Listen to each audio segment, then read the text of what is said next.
Taking aspirin every day may lower the risk of heart attack and stroke, but daily aspirin therapy is not for everyone. Daily aspirin therapy may be used in two ways. Primary prevention, meaning you never had a heart attack, stroke, or other heart events.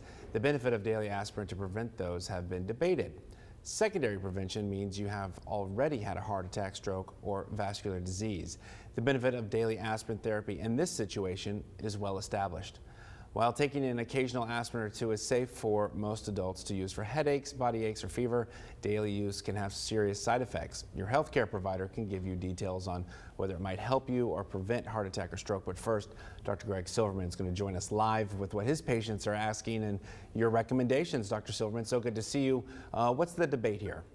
Well, the debate now is exactly as you put out, which is either primary prevention, that is in patients who are over 60 who have not had a heart attack, is there any benefit of aspirin to reduce their risk of a heart attack or stroke, versus those people who have had an event, either a stroke or a heart attack, as a secondary prevention, as the secondary prevention to prevent another heart attack or stroke after you've already had one.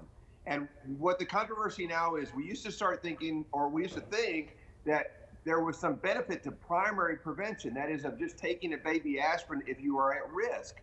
Well, as it turns out, that's not really true, that the risk of bleeding from aspirin is higher than the risk of preventing a heart attack or a stroke. So we've come kind of full circle here in the last about 10 or 15 years to say, well, maybe aspirin is not beneficial, that the bad points of aspirin, the problems associated with bleeding, associated with intracranial bleeding, which can lead to death, is higher than the benefits of taking aspirin for primary prevention. Now, again, let's make this clear that for secondary prevention, that is if you've already had a heart attack or stroke, that's important that you ought to stay on that unless there's some reason that you are not on aspirin. But if you have already had an event, stay on aspirin. I was going to say, I'm sure you've had some patients for a long time now who at the beginning you advised one way, and now you're having to go back and say, look, some of these ideas have been adjusted and what's expected. That's correct. We're having a lot of that. We've had a lot of phone calls, and I've talked to a lot of other physicians, and they say they've had a lot of phone calls on this as well. Because remember, aspirin is everywhere.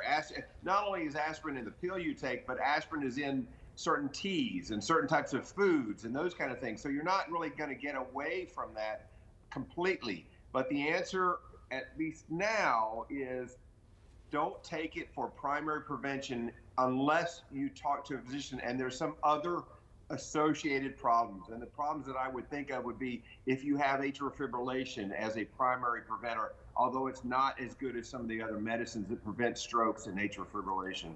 Dr. Silverman, as always, we appreciate your time. Thank you for joining us this morning. And if you have a question, as always, you can send us a text to 361-855-6397.